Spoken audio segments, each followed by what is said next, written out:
So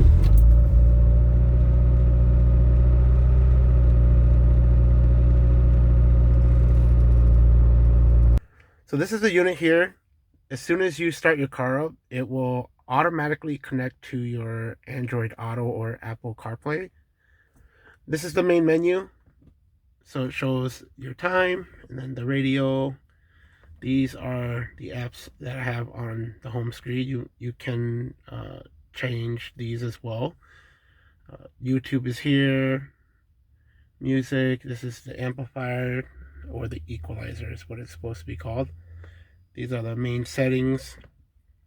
Go in there. It has quite a bit of adjustability.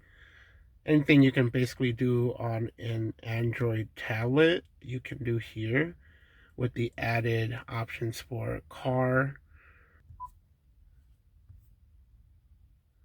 Here is just your basic apps. So there's for your Bluetooth, gallery for your photos and videos, the file browser for if you want to look to see any of your files that you have on the unit inside itself. Wheel key study for vehicles that have steering wheel controls. Mine obviously doesn't. You can use it to learn the volume control, cruise control, things like that. AV in. On the back of this unit, there is an HDMI input. You can connect an HDMI cord out and route it out here for you to do AV in. This has wireless and wired screen mirroring, which I can't get the wired mirroring to work. So I can't get wired mirroring or wired Apple CarPlay Android Auto to work. I don't know why the instructions don't come with anything to tell you. It's a Chinese unit, so it's finding information on these things is basically second to none. Google Chrome, Play Store, so you can play basically any game, mobile games you want to get. Anything you find on the Play Store, you can download it onto this unit. Sound recorder, so this unit has an internal mic right here. You can use the mic, and if you're using this in your Evo, it's probably going to be kind of useless because your car is probably going to be loud. I have upgraded engine mounts, so there's a lot of cabin vibration. So when I talk to anybody on the phone, I sound super choppy because the vibration is cutting into the mic. So I find it works 40% of the time that I use it. These are the radio, Netflix, Sirius XM, Spotify app. Oh, so here's the CarPlay app there. The clock. So you can set up. This has Gmail, like Google apps installed on here. So maps. So these are for your forward camera. So you can set it up if you have reverse cam, forward cam, all that stuff. You can all set it up here. The one downfall that I have with this unit is if you are connected to, let's say in this case, Android Auto, I'm listening to music, things like that.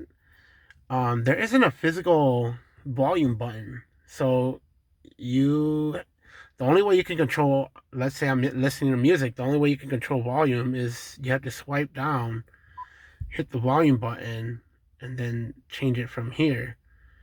I found, yeah, that's that doesn't really help. So that means you have to buy an external volume control button and set it up via Bluetooth to work for your radio, which is kind of inconvenient because then you have to drop more money to buy it. And yeah, in this scenario, like if you're using Google Maps or you're using your Android Auto and CarPlay, you can't control the volume. But when you're on the main menu, even here, the only way to control your volume is you have to hit the volume button and then change the volume, which I thought kind of sucks.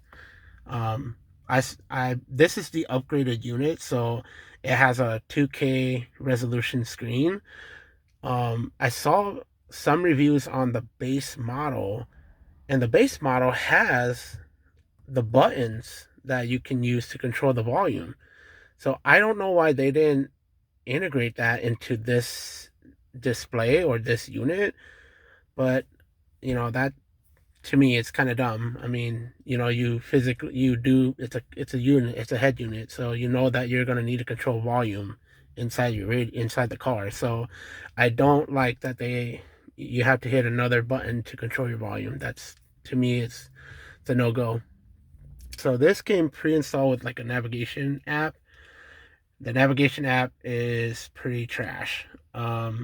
It it's super finicky. It doesn't work fast. I mean, we click here and it takes forever to load. So I highly recommend just using your Android Auto Google Play for Google Maps. Yeah, see, it doesn't even remember that. In the US, yeah, yep, it takes forever to load up. I messed with it one time and I was like, nope, I'm never using this. So, yep, see, it doesn't even work. So, point proven. So, yeah, I don't even use that. Other than that, the unit itself is amazing. It works amazing. I definitely recommend it if you're trying to upgrade to get something newer that works, fairly fast. I mean, it does come with the output for a SIM card reader in the back, so you can install a SIM card. Go get a SIM card from your provider and install it on so that the screen has internet connectivity as long as it's on. And then it does have two of these USB inputs as well. So that's why I was confused because the wireless or the wired CarPlay doesn't work, but it has these two USB inputs. And I tried them both, but none work for wired CarPlay, which kind of sucks. I'm kind of like, why would they? All these do is just charge your phone. Um, but yeah, other than that, great unit. It's fast. It looks great. It comes with this bezel. So this bezel around for if you buy this for your Evo, it does come with it. You get two options. So you can get the OEM gray, which I didn't like the color. I don't think that matched the dash, and on the Evo 9s it has carbon fiber dash panels. So I got the black. This is like a matte black, which I think looks a lot better than the OEM silver. So you can get this as well, but if not, you do have the option to take the screen off, and you can paint this or dip it or whatever you want to do with it. So you can paint this outer bezel as well. I haven't had any issues with it crashing. I did have one issue with it trying to switch. So this is in landscape mode. So when I use the YouTube app, sometimes it switches it to portrait mode and the screen just freezes us up, and you have to like manually go in and shut it off. So you have in here you'll have apps and you can just close them, and you have to manually close it to make it reset. But that's probably the only thing I've had issue with. Other thing is it does have a voltage meter, which is great. So it gives you a live um, current, like what the alternator is putting out. Um, so the unit itself is pretty smart. It has a feature that if you drop under like 10 volts, it'll cut uh, the speakers out so you don't get any volume, which that kind of sucks, but I get it. It's to help save the battery from dying so you can start the car.